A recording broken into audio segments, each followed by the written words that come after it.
Fans Podcast 42, episode 42, live on YouTube.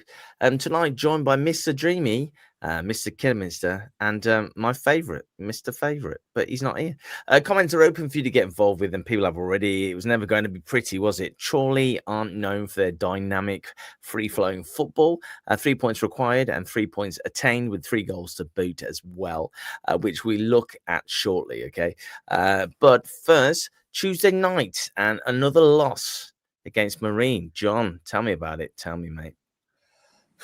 Well, talking about not pretty, that certainly wasn't pretty Tuesday night. It was evening, Nick. It was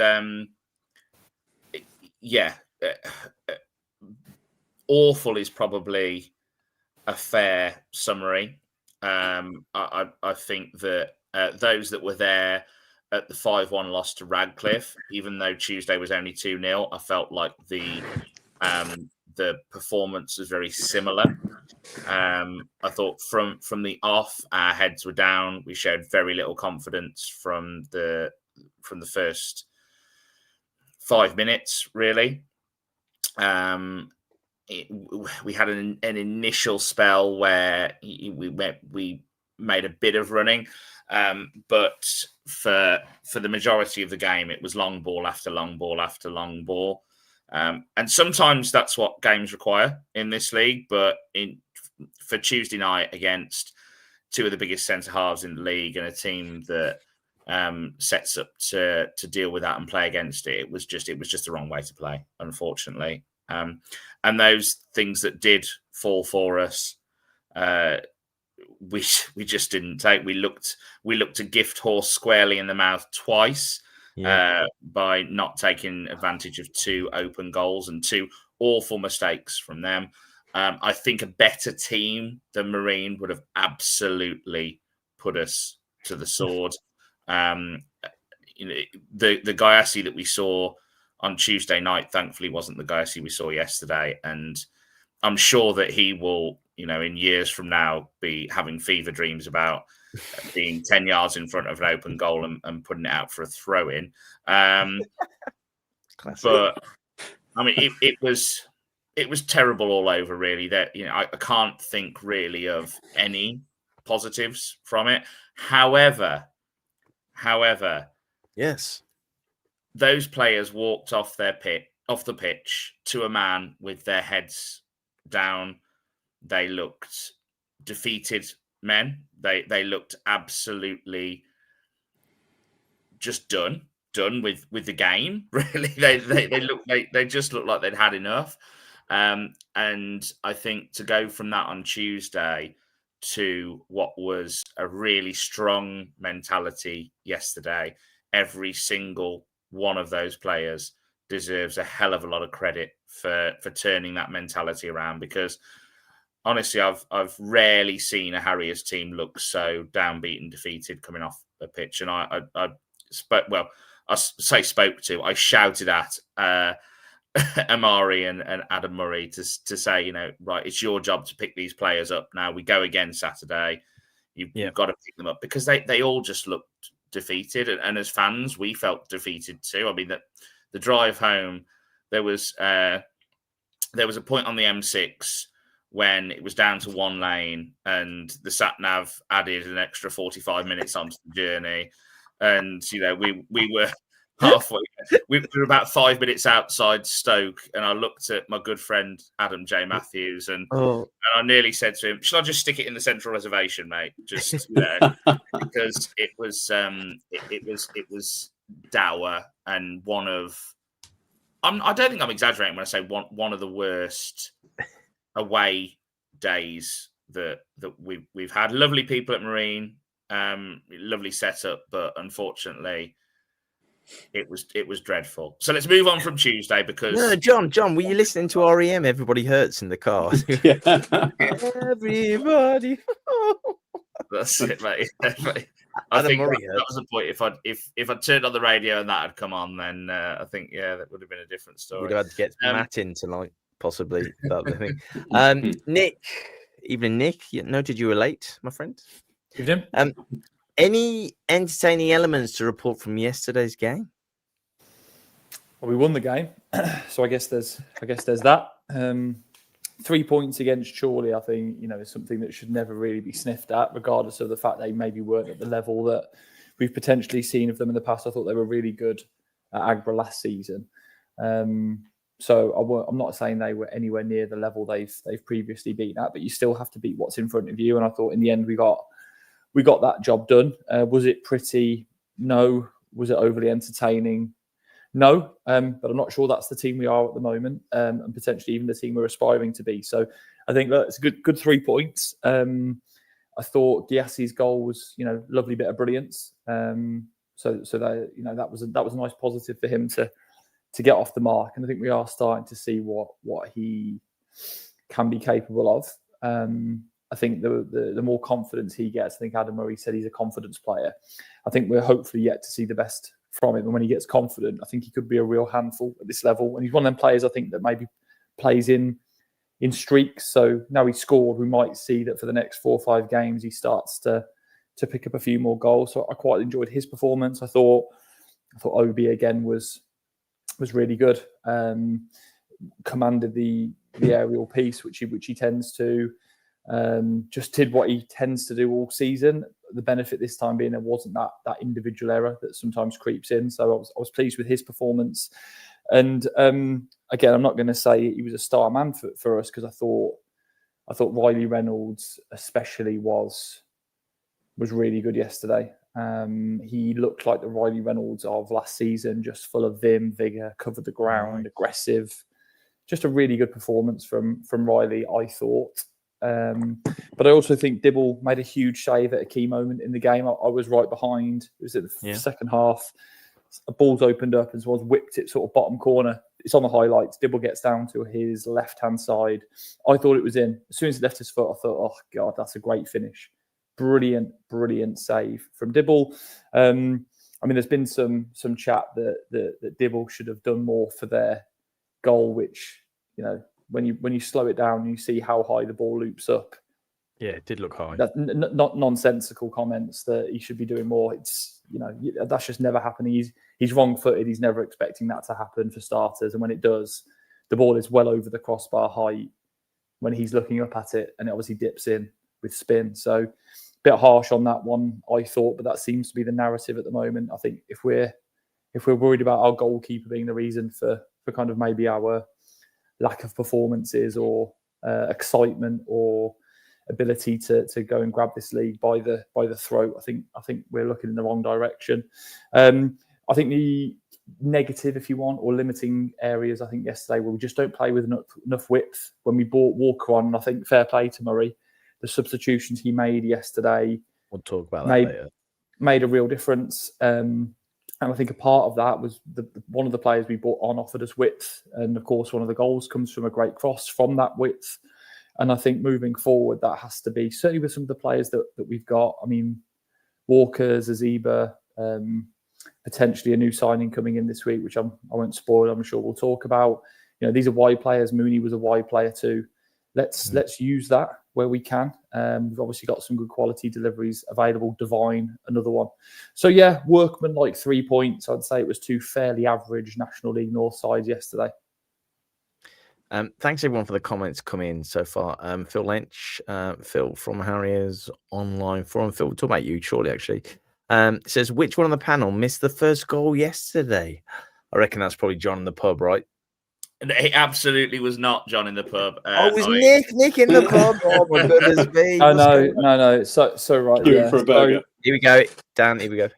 So this is possibly the first, if not, it's very much single figures since I've ever been going to the Harriers. But I popped for a wee break and then thought, fancy a pie, which I also have never had one of the pies from the Harriers.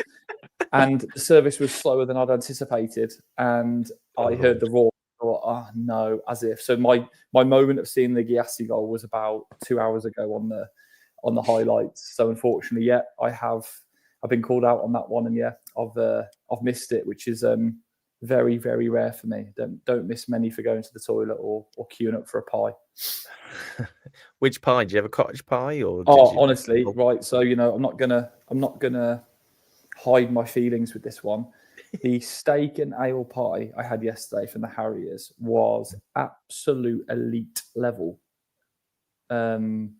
Scoff. Top tier. It was worth it. I'm not going to lie. Missing the goal. It was worth it. And it takes a lot for me to say that. But yeah, if anyone's fancying a very, low protein, high saturated fat snack at the Harriers, I can absolutely recommend the steak pie. John, how many calories, how many grams of protein do you reckon will be in such pie? I don't know. I don't know, Wes. I'm not going to go into the nutritional info, but you could if you wanted. I reckon. I can eat about 3,000 a day though, without putting weight on. So what calories? Yeah, probably push it to 4 or 5, mate. To be fair, it's a long way to go up and down.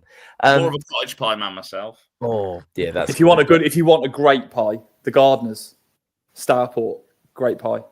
Can you sponsor us, the Gardeners? Thanks. That's the first mention. So Dan, the negativity is too much from some fans. What is going on? We've had messages about this. It's just gross. It's just absolutely vile. It's great to see in the comments so many people standing up against that sort of negativity. Some of the chanting that has been reported from that game has been absolutely horrible. It really has. Murray, it's Marmite, I suppose. Some people like him, some people aren't so sure. He's admitted himself that he's said things that he probably shouldn't have said on the interview. But at the end of the day, the thing that Murray wants is exactly the same thing that we want. Murray wants this club to be successful. Weird. Exactly. And I think you're allowed an opinion. Of course you are. Anyone's allowed their opinion, and by all means, but there are ways of voicing that opinion. And I think when the score is 1-1, to be chanting things like that, and we saw it in the game. Which game was it, John, that you were at? And Radcliffe, probably. It's Bedford, wasn't it? When we went, we went 1-0 down, and everyone was singing Murray out, and then literally straight from the kickoff, we equalised. Like, I get it. And then it was Adam Murray's Army. Yeah, I get that there's frustration because we aren't playing the free-flowing football that we were playing last season. I understand. I feel it as well. I went into pre-season with really high hopes. I expected us to perform, in all honesty, better. And I felt like I expected the team to kind of be more on it than they have been. But at the end of the day, this is a brand new squad that have been put together of lads that are probably struggling a little bit with the level, but it's coming together. And I think I was just disappointed. I was disappointed to hear it. I just sort of feel like we all want the same thing, the common goal. We can all express an opinion. We can all say at the end of the game whether we want Murray to continue or not, but at the end of the day he is still a person and they are people on the pitch, and I think we just need to be a bit more mindful of the impact of what's being said on the stands, and it was just disappointing. For me, very disappointing, and one of the rare occasions that like that language has been used. I'm not against bad language at all in the football stands. I'm not one of those people, but it wasn't just at 1-1. It was at 2-1. We were 2-1 up, and people were still chanting it. And the chant of, I don't care about Murray, he don't care about me. All I care about is KHFC. But then it's the interjection of, the for a family-friendly audience, the W word, the C word. It's just like, it's not necessarily the swearing, it's just the direct insults to a bloke he is trying his hardest he knows he's made mistakes in terms of the engagement with the fans. He's held his hands up to those mistakes, and he is trying to rectify them, and he is trying to put things right when they go wrong on the pitch. I absolutely agree. You pay your money, you take your choice. People are entitled to sing whatever they want. And, we don't want to police that. But my main point from what people were chanting yesterday, we want Phil Brown back. Phil Brown's Red and White Army. Phil Brown isn't coming back, and people have got short memories, very short memories, because Phil Brown, when we lost to Spennymoor, we went down to 14th. And people were, saying there's no way we can persist with Phil Brown. He's awful. He doesn't know the level. He needs to go. People have got short memories about that situation. And people still seem to have this idea that Phil Brown is the Messiah. If he came back, there's no guarantee he'd do any better than Adam Murray is now. I think it's time to move on from Phil Brown. If people want to pay their money and chant about Phil Brown, great. If that's how you want to spend your Saturday, if that's how you want to spend your Saturday, by all means, you pay your money and you do that. But I think we've got to start supporting the team and getting behind the team. And someone's just commented about, not a peep from the North Stand. I think we've seen a big change in the group of fans that come to games. And there was a lot of people, as we all know, there was a lot of people that were banned after the incidents with the Pyros. I'm not saying that was the wrong thing to do, but we have to, like with any football team, like when the management changes, it's a transition period. There's a new group of young fans, lads and girls that are going up to support the team. There's a drum again now, and we're starting to get a bit more atmosphere. And I don't want to dissuade people from doing that, but we need to start getting behind the team. Totally agree.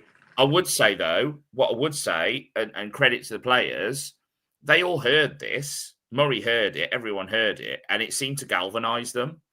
Good. I don't want to create an us against them atmosphere from this. I'm just glad it did galvanise them and not put them off.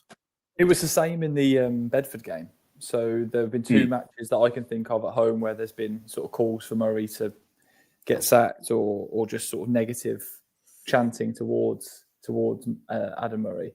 And both times the players have actually won those games and rallied to win those games. So I think in some ways that potentially gives us a view that, Murray said to me that it's a really close group with the players and the staff and what have you. And maybe that is not helping, but maybe it's given them the lads the impetus to go and really sort of quieten them down in an ironic way.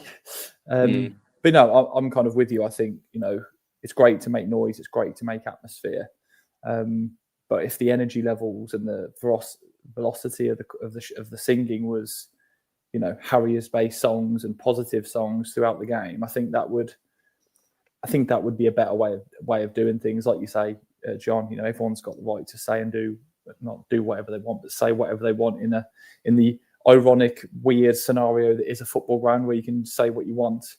But I think ultimately it's the players at this stage are showing that they are giving everything. So I think we just need to get behind them at this stage. And if at the end of the game we've lost 5-1 and we've been absolutely terrible, then I think it's fair game to be able to sort of call out the manager or call out whoever you want, really. But we went on to win the game 3-1 and it looks a bit just amateur hour, really. I think for me as well, like, why do we pay our money to go? We pay our money to go because we feel part of it and we want to be the 12th man. That's why we're there. We're there to spur our team on and to try and push them forward. And I think it's important to say that we're not Adam Murray apologists. We're not here to defend every single thing that happens on that pitch. Not. We are here to give our opinions, and they are only our opinions. And we're not saying that anyone should agree with what we're saying. But I feel, and should there be things on the pitch that I don't agree with, I am more than happy to say that here, and I have said that in the past. But I think what was just so disappointing yesterday, exactly as Nick said, we're 1-1, and the crowd, and it probably wasn't the most positive football in the world. It wasn't, spraying it around, free flowing, tricks and kind of pulling opposition pants down and things like that. There was none of that going on. But at the end of the day, we were in the game. Why then, as a fan, are you trying to turn the rest, the team the other way. You want to win that game, and I feel that's where my frustration and disappointment comes in. That when I go to watch Kiddie, the games I get to, I'm there because I want to be the 12th man. I am the person and all of us around us are there trying to strive the team forward. I'm not pulling the team back. I'm not putting the team down. And Nick, you're absolutely right. At the end of the game, if we've lost 5-1, totally agree. You can say what you want. You can have your opinion. But let's wait until the end of the game. And whilst we are there and we're kind of behind that team, let's be a part of that team. Let's not be trying to pull the team back. It just, left a bit of a bitter taste in my mouth yesterday, that did. Can I just move this a little bit further on with the whole negativity and stuff? Yesterday we got a new sign. His name's Charlie Cooper. And there was rumblings of us signing Charlie Cooper. And the amount of abuse he was getting before he'd even kicked a ball before, as it turned out, he'd not even met the team until he got in the changing rooms. He's like, all right, I'm Charlie. How you doing? Whatever.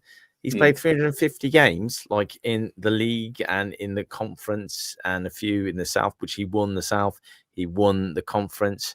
And now people are telling me that he's not very good because he went to Hereford and didn't play very well. All a bit weird, that. So, it's beyond pathetic now. Can we not judge people until they've actually gone and played, 20 odd games for us and stuff? I don't get it. How is that going to help? I mean, heaven forbid people go. I reckon they shouldn't be allowed to go on social media, the players. Absolutely not, honestly. I agree. 20 games might be, give it quite a bit of rope. But I know exactly what you're saying. And really felt for him yesterday with the own goal. I thought it was a really solid performance. Great header, John. Let's be honest. Great header on the top corner. He was 7 out of 10. Thought that he actually did a lot in the midfield to link play up well.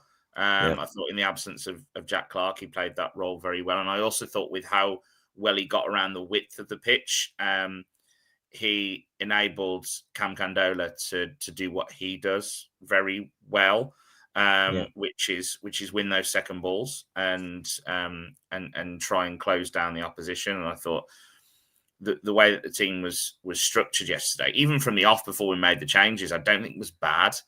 I think we saw some really, really positive signs with folks linking up really well with Reynolds, which again I thought Cooper allowed them to do because of his work in the midfield. I thought it was a good debut. I could name a lot worse debuts than Charlie Cooper. It's also he did great work on This Country, so let's let's give him credit for that. My sister's favourite show, that is. Absolutely. I thought he was good. So did I. I thought it was decent as well. Thanks, Nick. I mean, literally, I can't imagine ever being a footballer and being told to travel 100 miles that way or whatever, going to a changing room. These are your new players you've never seen play before, and you've got to play and you've got a boss midfield. I mean, fair play to the guy. If he's getting 6, 7 out of 10, well done there. We all said, I should say, Kidderminster Harriers podcast, fans podcast, episode 42. Myself, Dan, John, and Nick as well. And we all have said in previous weeks, just get George Walker up, get him up there. I even spoke to George about Dan's want of him to be up front and could he do a job? And he said yes. That was after the Alfreton debacle of the 1-1. So we've all said it. But have we, though? Because look, Wes gets his wish. Walker up top, says TG6G85. And then Tony the Scout, he's not happy. It was Nick and Dan who pioneered playing out our reserve right back up front, Wes. Not Wes. So although I didn't. I love the word pioneered. I know. It's classic. Yeah. I can't believe Tony watches this, to be honest. Too lowbrow for Tony, I would have thought. Anyway, it just made me laugh. People are just arguing for the sake of arguing, which I thought was fun. Anyway, Dan, round of applause, mate. You called it from the very beginning. I think you're the first to call it as well. And also, who scored an absolute worldie yesterday? Seb Thompson for Leamington, who still lost 2-1. So you had to ruin it, didn't you, Wes? Absolutely. I think I should also point out that I think it was me that championed George Walker as a player, but it was Nick that talked about him sort of pushing him forward and getting him out on the wing. So I think Nick deserves a lot more credit than me there, I think. You're too kind, Dan. Thank you, mate. Appreciate that. What a guy. What's you saying? Players are totally behind Adam. The scenes on the bench when the third went in, it was clear to see the togetherness. That's lovely. That's absolutely lovely. Can I make a point about that? Go on, make it quick, Dan. Go on. I will make it quick. So when we went to that training session, I spoke to a couple of the players regarding Phil Brown. And I'm going to mention no names, but a couple of them said to me that life under Phil Brown wasn't the roses that we all felt it was on the stands. And there were a lot of players that were very relieved when Phil Brown left the club. I think that speaks volumes. That I totally agree with you, Stuart, and what you've said there. That I totally agree. The players are 100% behind Adam Murray, and I think there's reasons for that. And if any of you can get yourselves down, I know it's difficult on a Wednesday, but if any of you can get yourselves down to one of those training sessions, you'll see why it is a real eye opener. Okay, good. So do you know what we should do actually now? I think we should do this. Folks can't win that ball. Reynolds forward now. Gayassi, edge of the area. Can he bring it onto his left foot? No, he can't. Now he gets an attempt and he scores. That kind of goal just wouldn't have happened. Just missed that one. I just popped to get a cup of tea. What happened? Oh, Gayassi missed. We all thought he'd done too much. We were all almost head in hands, like, oh my God, he's overrun it. He's done too much. And I do think we had a bit of the rub of the green there, which we often say you don't have the rub of the green. I think we did there. There was a bit of a defensive mess up really from Chorley there at that point, because we thought he'd done too much. But the perseverance, taking, lovely finish on his left foot. The area, can he bring it onto his left foot? No, he can't. Now he gets an attempt and he scores. His first effort was blocked, and then it came back to him 17 yards out, hit it with the left foot, and gave the goalkeeper no chance. Scores his first. I mean, he was so alert though with that, wasn't he? I thought the celebration was really interesting, and we were chatting about this in the North Stand. What was this celebration? Yeah, is it is it to us as fans? Yeah. Is it to his doubters? Is it, I don't know, to his old manager? To be fair, yeah, it could be his old manager. His first goal for Harriers, and after 16 minutes, Harriers take the lead. Harriers 1, Chorley 0.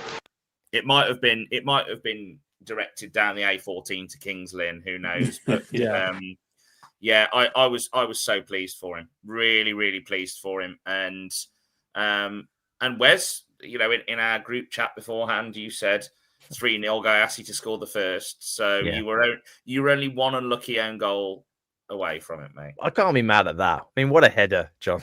What an absolute header. What a lad. Everybody back as well. In comes the corner in 6-yard box. It's in. It's gone in. They didn't get it clear. And it's Kerr Willoughby, the substitute, in the right place at the right time. And he fired it into the roof of the net for his 4th goal of the season. And on 78 minutes to substitute. I mean, how many times this season have we been dilly-dallying about in the box, and it's been like, go on, just hit it. And that's exactly what he did yesterday. And Gayassi. Has worked for Harriers. It's Harriers 2, Chorley 1. Did you think there's I'll wait till it plays. There's a little bromance, I think, developing slowly between Willoughby and Walker, and I've noticed a couple of things on social media that they're properly good mates. I think those two are, and when that goal goes in, Walker is straight there, like celebrating with Willoughby. I think there's a nice little bromance developing there. Watch this space. This goal was unbelievable. 3 amazing passages of play. Was it 3? 1, 2, 1. Hang on. Yeah, 3 or 2. Amazing. Anyway, Reynolds thought about shooting there from distance, but finds Walker on the right-hand side. Closed down again, but can he get the ball in? Yes, he can. And it's headed in by Spokes for Harriers' 3rd. And a lovely ball in from George Walker. And for once, it was a midfield player coming in from deep, attacked by Luke Spokes, the substitute. He gave the keeper no chance, and surely that will be enough for Harriers to take all 3 points here. It's Harriers 3, Chorley 1. Number 14, Luke Spokes. Yes, lad. Well in. I mean, that's the kind of goal we've been craving to see all season, right? man. Walker beats his man, whips it in, and then boom, a rocket, man. That goal was quality, absolute quality.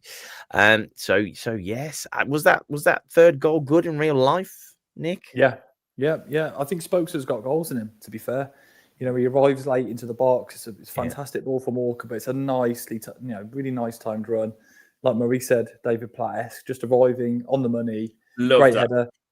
Yeah, it was a great reference. And to be fair, their keeper, Unwin or Irwin, can't quite exactly remember his full name. Irwin, he's the captain for them. He's normally a very good goalkeeper, but it was decent finish, and he wasn't able to keep that one out. So no, great header. Really pleased for Spokes. It's a nice goal, and I think he's on maybe 3 or so now for the season, which isn't bad considering he's effectively been a bit part player. So the goals are starting to come. I think just hope it continues now and we start to see a bit of a spread of goals continue, but just be nice to see someone get into that sort of 8, 9, 10, 11 mark. I know Diassi will probably be getting nearer that for his campaign, but I mean an actual, in the Harriers shirt. So let's hope we get that soon, because if we are going to do anything this season, then you always need that player that can go on a bit of a run and get you up, upwards of sort of 15 goals in the league per season at the minute. I'm not quite sure who it is. I've not checked because it wasn't part of the brief for today, but I don't think we've probably got anybody that's been a Harrier over how many? Well, who is the top scorer? 4, 5 goals? 4, I think. 4, yeah. No, that's Willoughby. Spokes. Yeah. So we talk about stats. Well, the club talk about stats. Murray talks about stats. That's a stat that means you aren't going anywhere in terms of actually going to be really successful this season. So that needs addressing. Now, who, what, and where that's going to come from, I don't know, because we're not a team that create, even when we've had box entries, that was a conversation, wasn't it, a week or so ago? It was last week.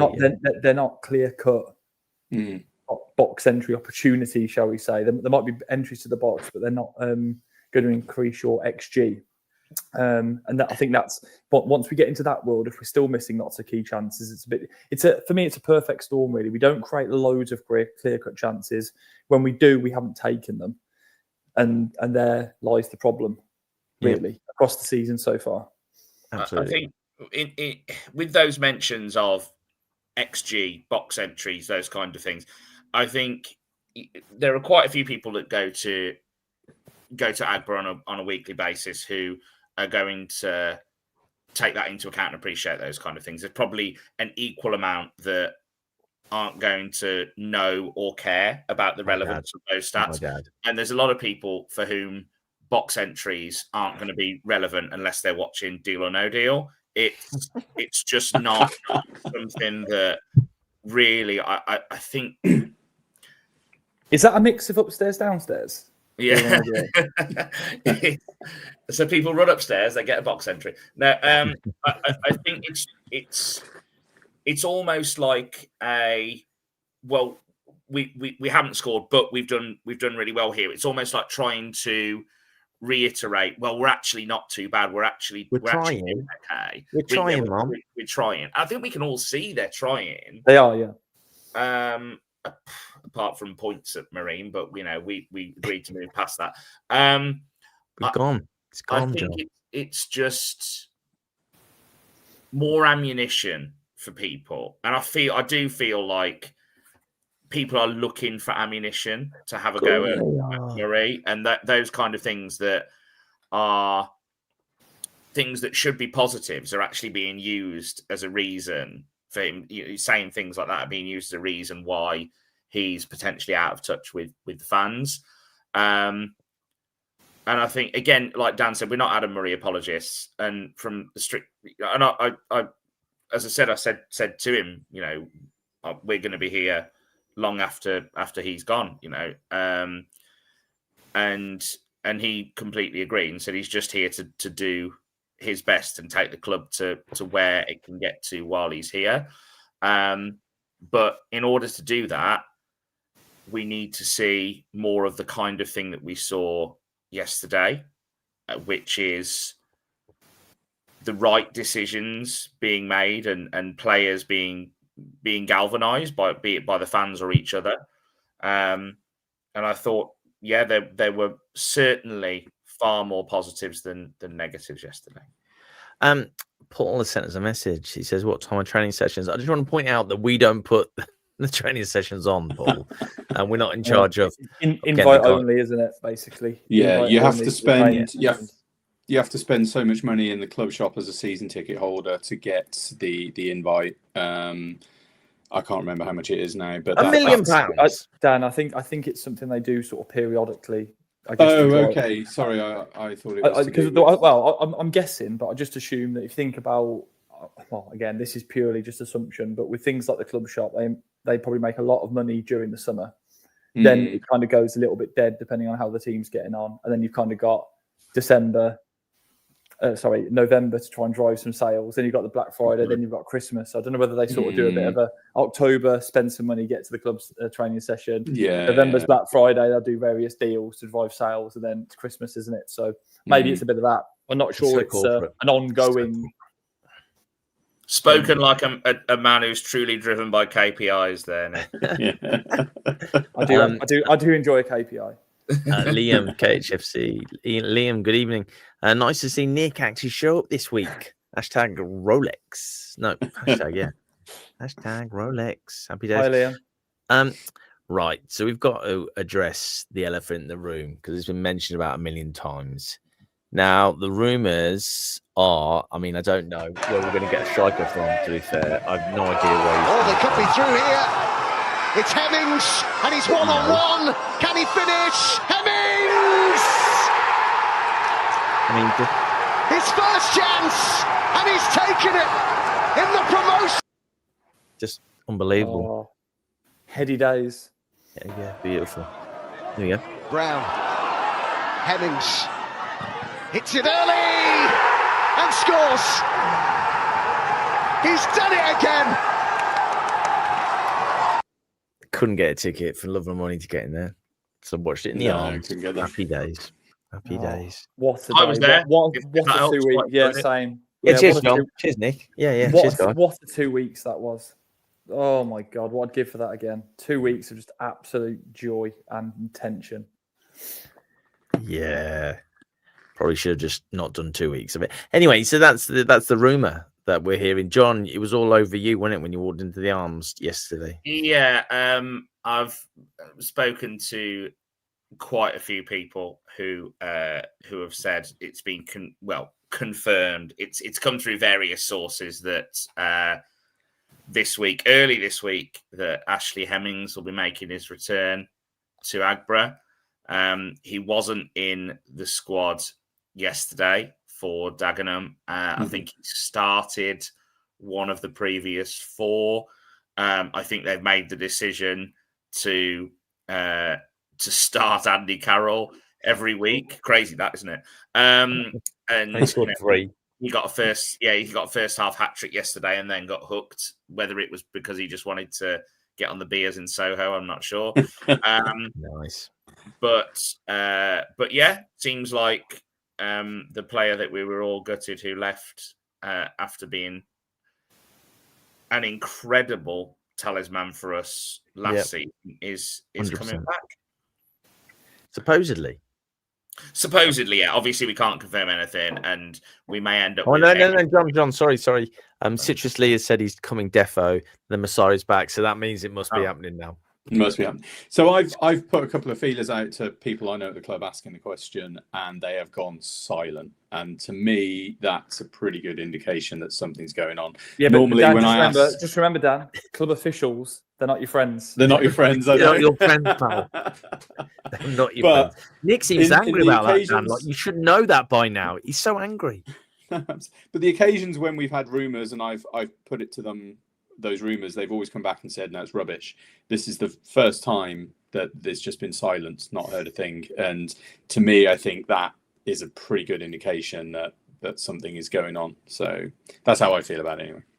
Do we think that if Hemo does come in, someone has to go out to accommodate financially? Are we facilitating that in a different way? Will it be to the end of the season? Will it be short term, long term? It feels almost inevitable in my mind that is going to happen this week, barring a huge turnaround. That's just my instincts, not that there's any insider knowledge on that.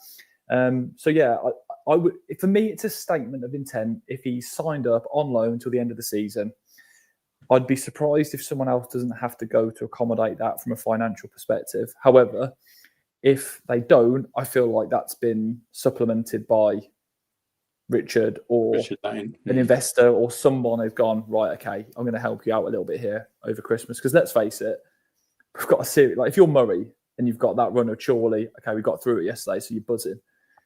South Shields away, Fold at home, Hereford away.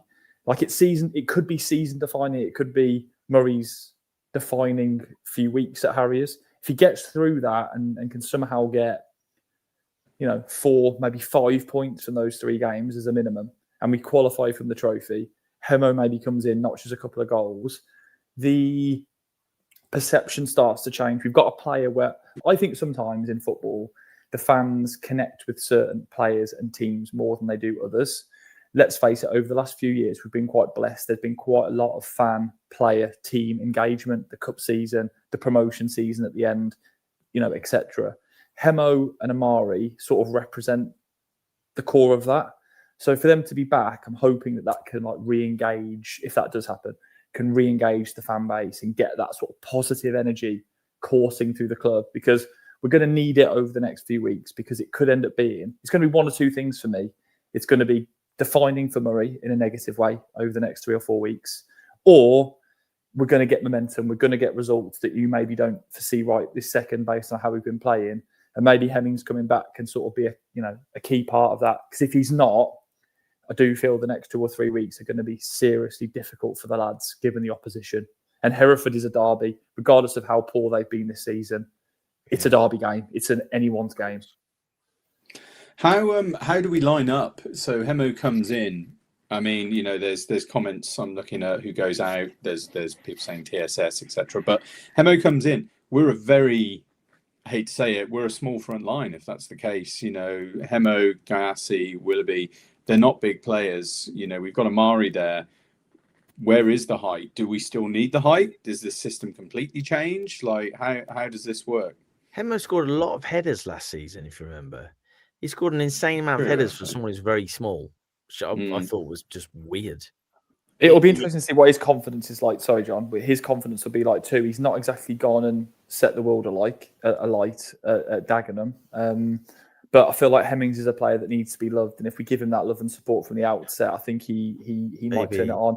However, and I mentioned this a few weeks ago on the podcast, if you look at the top goal scorers in the division, not many of them are of the profile of an Amari or a TSS. They're not 6'4", 6'5" target men. They're just not. And that's not to say they're not potentially working off a slightly bigger player or a more creative player. But I think the potential of having a Gayassi and a Hemmings up front, for example, or a Hemmings and a Willoughby, maybe that is the route that we are going to go down and try and be a dynamic strike force as opposed to a target man trying to knock flick-ons and hold it off the chest. Totally maybe that's the route we're going to go down. Could we revert back to a 4-3-3 with width? If you get Hemo back, you've got some serious options at that stage. But I don't know. I feel like we're going to be 3-5-2 for a while now, and Hemmings will. The worst thing that can happen is we bring him back in, and he doesn't play for a couple of weeks. Like he's in the squad, he's not starting games. That isn't going to go down too well either. So how we manage his introduction almost to the 11 is important. Gayassi came in, he was straight in. If he does join this week, will that be the case for the South Shields game? Don't know, to be honest. It's a difficult one. Yeah, and Phil's made a point about Merthyr. Absolutely. I don't know if you can put that on the screen. Absolutely agree with this, by the way. They have no players of a significant. I mean, Chorley yesterday were enormous. They came out onto the pitch and it looked like a rugby team striding out onto the pitch. And it didn't do them particularly. They're mid-table fodder at the moment. So I think there are different ways to score goals, and they don't always need to be with a target man. I just feel like a lot of if you think about how we play at the moment, you almost have to have a physical presence up front because the ball is so long. It's so long. It's so direct at times. That would feel a little bit naive if we were playing a more dynamic, shorter front two or front three. But if we actually start playing football where it's on the ground and it's slick and it's through the lines, we've actually got the personnel that maybe could took those goals away. Got some serious finishers in there. It was a lot less long ball yesterday, and I think that we had really made an effort to try and link up play much more than we did on Tuesday. I think that was the right decision, given that, as you say, Chorley a big physical imposing presence. And when what we were doing didn't work, I think Murray's decisions to, especially with bringing Walker on, changing the formation, and really stretching the game, stretching Chorley's back line, worked really, really well. In terms of having a target man, obviously that's how we've played from day dot, really, from the Scarborough game, especially from the Worksop game. And Show Silver, I don't think is adding that much as the target man, to be honest with you. I know I said this last week, and I'm not meaning to get at the guy, but I don't know whether he is struggling to fit in with the team, with the style of play, or one of the things that was massive for me yesterday was the lack of communication. I saw it Tuesday night, and again, yesterday was a little bit better. And Murray actually highlighted this in his interview. Was he brought Charlie Cooper in as a talker, as someone who will rally, who will communicate. But it's some of the basics as well. Dibble seems to have gone a bit quieter this season in terms of how he's communicating with his back line. I think someone made a comment further up the chat list about him dominating his box, and I think a big part of that is just the communication isn't necessarily there. I actually think if you look at what he comes to claim, there's probably a lot more than people think, but the communication not being there maybe leads to a few little issues. But with going back to Show Silver, just like it seems basic to me. Just shout time if you've got no defenders around within 10 yards of him, and he's flicking it on where he could take it down and play a pass. I think just that little bit of communication seems to be a bit of a missing piece for me when you're playing that kind of player. Thank you, John. We got, what's the time? Where's the time? I can't even see this. Oh, we've got 12 minutes left. Okay, so tomorrow night, Kidderminster Harriers play Redditch. Is this the Worcestershire Cup, John? Worcestershire Senior Cup, yes. Got Redditch United away. I think it's a 7 o'clock kickoff, but I'll confirm that before the end of the show. I'll get on Footballogy. Although it's listed on Footballogy as Birmingham Senior Cup, which enraged me. It will most likely be an academy side with, I imagine, one or two fringe players who maybe haven't had much game time as well. Probably Hemo, I would have thought. Can you imagine? Yeah. So funny. Oh, 7:45 kickoff tomorrow at the Valley at Redditch United. So if you want to go and support the lads to hopefully bring home the Worcestershire Senior Cup, which we haven't done in many years, then yeah, I'm sure they'd appreciate your support, and you can get a chance to see some of the up and coming players who'll be hopefully in the first team at some point this season. Shame we didn't get Jim on, but Jim's too busy probably creating baby number 2 or whatever. I don't know. Just guessing, really. I'm just guessing what's happening there, really. Shout out to Hales Owen, though. They're losing 4-1 and scored like 3 goals in 8 minutes, which is pretty cool. Yeah. And the what was it? The director of football there died. They reckon that he had a hand in Cowley's penalty at the end of the game, which is amazing. A lovely story as well. Dr. Stephen is in the house. Dr. Stephen, good evening, Dr. Stephen Brown. Yates at Alvechurch, they lost. That's the end of that story, I think. Is there a story there? I don't. They lost, so that was it, really. Guys, let me have a look. Has anyone got anything else they want to say before we go into any of the business, which I can start right now actually, because just a couple of shout out to Ben and Diamond from UTVX. If you know what that is, just have a look. UTVX. Shout out to him, and shout out to all things non-league on X. Yeah, he's a fan of the podcast, guys. He's a West Brom fan, but he's a fan of the podcast, which is good. So thank you so much for your support. We appreciate that.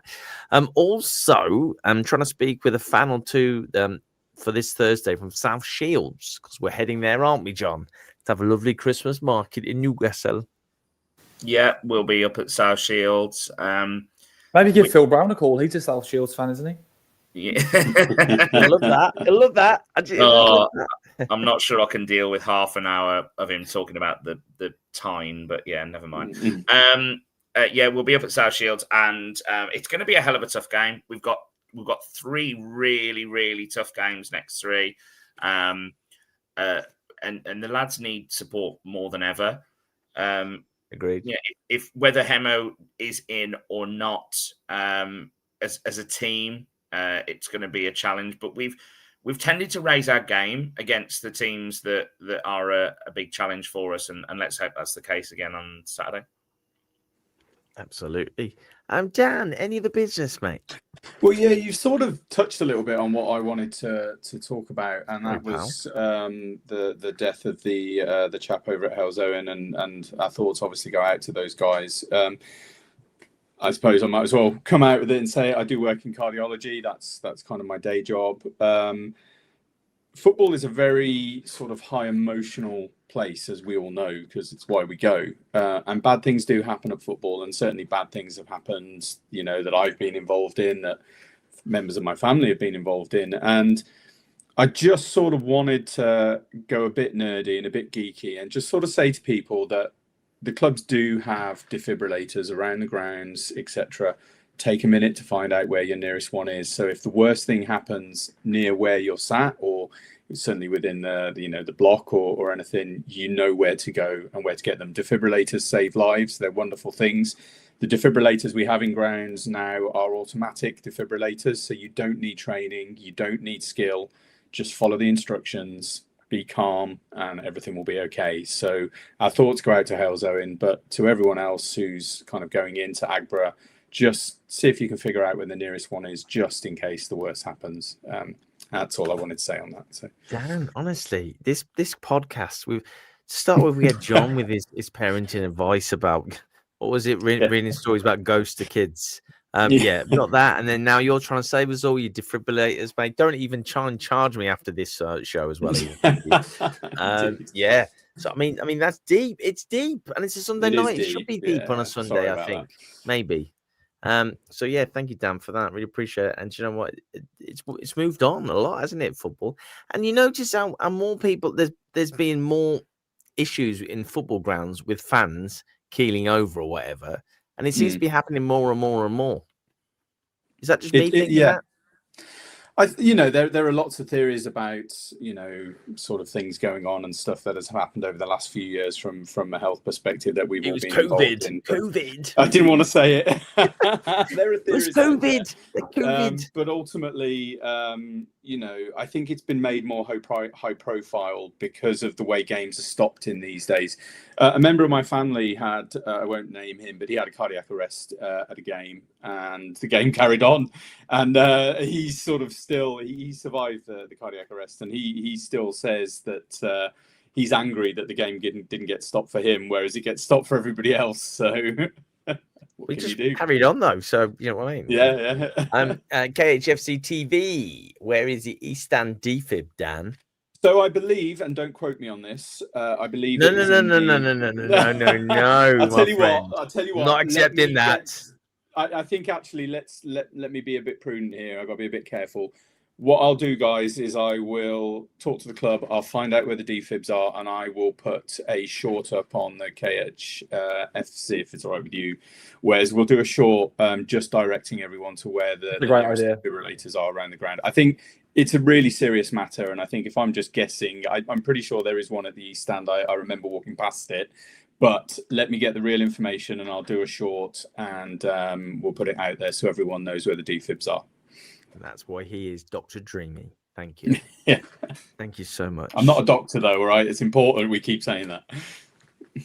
But it doesn't work for you, that, Dan. No, Sorry, pal. I know. You can't be Mr. Dreamy. Mr. Dreamy, yeah. He spends their hard-earned money on, I can't wait to see Mr. Dreamy and the Dreamyettes. Do you know what I mean? It's just not happening, pal. It's not happening at all. I think there's a few female Harriers fans that would spend their hard-earned money on that, mate, to be honest. Oh. Anyway. Nick, any other business? No other business, but I would like to do a couple of shout outs if that's okay. So there's a group of lads that follow us onto the Leisure Centre football pitches on a Sunday morning.